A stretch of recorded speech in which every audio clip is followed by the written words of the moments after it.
of all 3 guide notes. If students keep forgetting what their guide notes are, go ahead and take a red pencil and have them go ahead and trace the G line, the middle C line, and the F line. Another great thing to use is, of course, a whiteboard. Students love to write on the whiteboard, right? So I always have that in my piano studio for the students.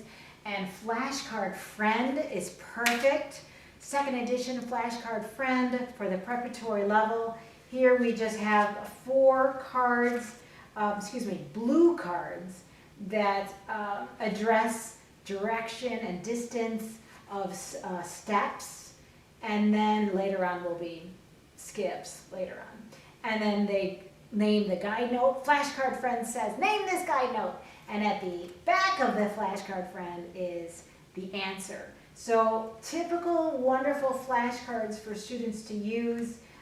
These are great because I do a lot more with patterns of notes. So students have to understand, let's see, they see 3 notes at once. Name the notes in the direction. So they have to say, oh, D, E, D, it's going up and then going down. So lots of intervallic work in the flashcards.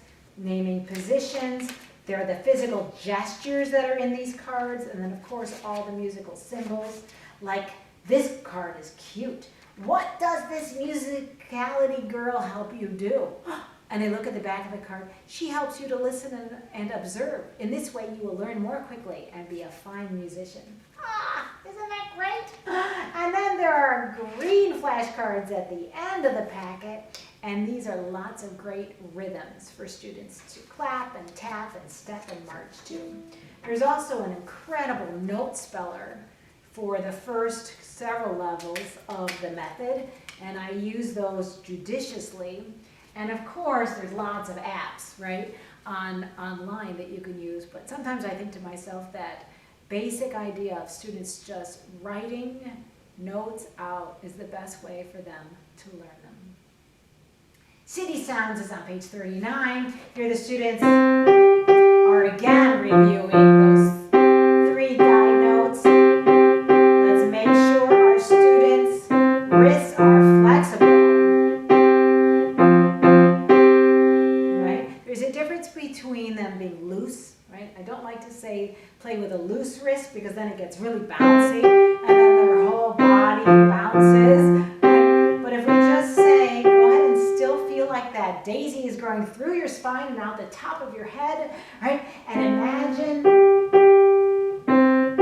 that you are the nice drip, drop, roll boy icon. Then they get used to that nice flexible wrist.